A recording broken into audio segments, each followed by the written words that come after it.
Você já ficou preso no trânsito da sua cidade? Você já maldisse o transporte público que utiliza no dia a dia? Você quer escrever sobre isso e ao mesmo tempo tirar 1000 na redação do Enem? Então vem comigo, a gente vai conversar sobre os desafios da mobilidade urbana no Brasil.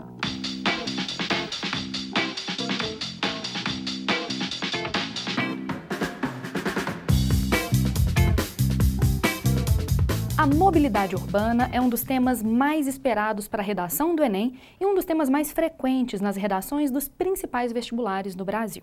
A probabilidade de cair é muito grande, pois é um problema transdisciplinar que afeta boa parte da população brasileira e está naquela tendência do Enem que a gente observou no ano passado de temas atuais, mas que não lidem necessariamente com minorias.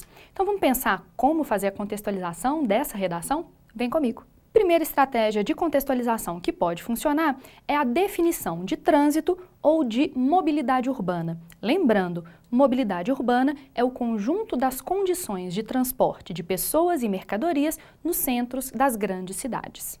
Você pode fazer também a introdução por apresentação de dados numéricos, uma média da quantidade de congestionamentos no Brasil, quais são os principais tipos de perda econômica, prejuízos gerados ou até mesmo o quanto piorou o trânsito nas grandes cidades brasileiras. Nesse caso, eu indico a utilização dos dados que estão na coletânea, mas lembrando, nada de copiar. Faz paráfrase, diga com as suas próprias palavras. Um dado muito interessante é que, entre 2002 e 2012, a população brasileira cresceu cerca de 12%, mas a frota de veículos cresceu mais ou menos 138%. Ou seja, há uma desproporção que indica que talvez as cidades não deem conta de comportar tanta gente, mas principalmente tanto carro. Outra introdução, salva vidas, é até a favorita do Tomás, que está me gravando agora. Diz oi, Tomás. Olá. É a introdução por frases nominais. Que tal colocar uma lista de palavras que caracterizem o trânsito brasileiro? Por exemplo, lentidão, baixa produtividade, estresse. Diversas são as consequências da falta de mobilidade urbana no Brasil. Por último, a minha introdução queridinha, porque eu amo história.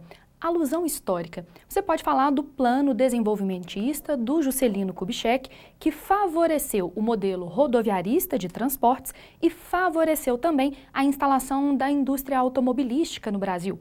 Ou até mesmo os dois governos Lula, que investiram na redução dos impostos sobre os veículos como uma forma de aquecer a economia e que levou a uma explosão dos carros particulares no Brasil. Nesse tema, óbvio, a tese é livre, mas é necessário problematizar a questão do trânsito no Brasil. Então eu faria, por exemplo, uma tese por responsabilização. Mostre o quanto é necessário a união do setor público, da sociedade e das empresas na melhoria da fluidez do trânsito.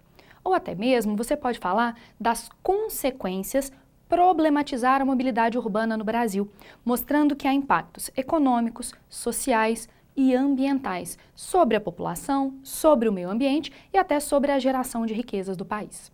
Desenvolvimento mais fácil nesse tema, causas e consequências. Quais são as causas da falta de mobilidade urbana no Brasil? Primeiro, a gente tem um modelo econômico e uma construção das cidades que favorece o que a gente chama de carrocracia. O Brasil é construído por os carros e não para as outras formas de transporte. Nesse sentido, você pode falar que as vias precisam de alterações no sentido de serem mais acolhedoras para os pedestres, para os ciclistas ou até mesmo para o transporte público. Falando em transporte público, a má qualidade do transporte coletivo no Brasil é uma outra questão importante.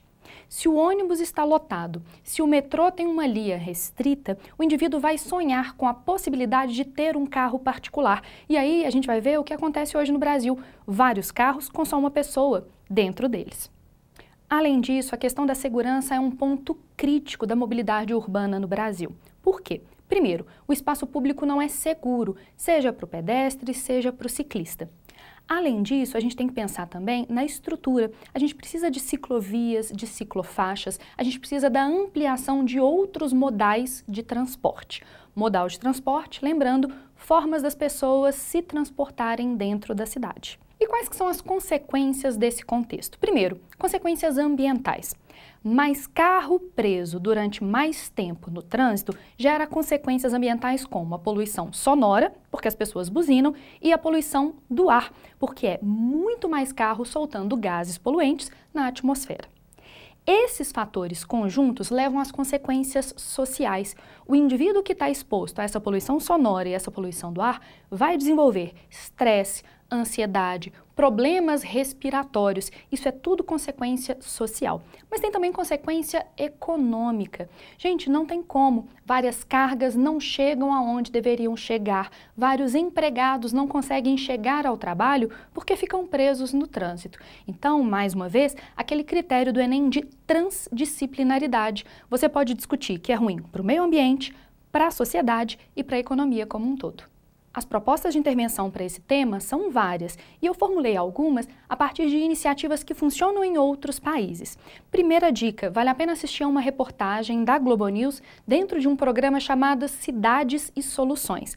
Coloca aí no Google, Cidades e Soluções Globo News Mobilidade Urbana. Eu me inspirei bastante nesses dados. Tem uma medida simples e relativamente fácil para melhorar o trânsito nas grandes cidades e que foi tomada pela Prefeitura de Bogotá. A ampliação e a melhoria das condições das calçadas, a ampliação dessas calçadas e o investimento em iluminação pública, para ampliar a sensação de segurança e de conforto do pedestre e atrair mais gente para a rua. Outra iniciativa é a integração dos modais de transportes, a ideia de bilhete único, que com uma única passagem você consiga pagar o ônibus, o metrô ou até mesmo uma bicicleta compartilhada. Isso abaixa o custo do transporte público, descentraliza os usuários e vai atrair mais gente para o transporte coletivo em detrimento ao transporte individual. Uma medida polêmica, mas que parece que dá certo, é a restrição de estacionamento de carro particular em vagas públicas, o chamado estacionamento rotativo. Com menos lugares para estacionar o meu carro, eu tendo a deixá-lo em casa e usar o transporte público.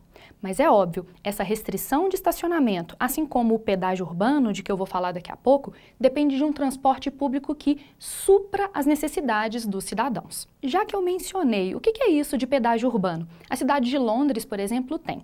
No hipercentro da cidade, naquele diâmetro em que as pessoas circulam mais, normalmente nos bairros mais nobres e onde se concentra o comércio, a cidade de Londres fez um pedágio.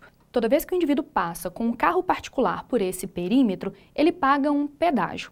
Como fica caro utilizar o carro nessa área em que o trânsito é mais complicado, o indivíduo tende a deixar em casa o seu carro particular. Mas é óbvio, ele só vai fazer isso se ele tiver uma alternativa barata e de qualidade de transporte público e coletivo. Iniciativa inspirada em Paris, na França. A ampliação das redes de ônibus e de metrô integradas com o que a gente chama de transporte alternativo, por exemplo, bicicletas e patinetes compartilhados. Além de transporte público, a gente vai ter um tiquinho de diversão, né? Bom, a aula de hoje serviu para duas coisas. Para você saber o que vai exigir do seu vereador e do seu prefeito, afinal de contas, transporte é função do município, e fazer uma redação nota 1000 sobre mobilidade urbana. Vem comigo, vem 1000!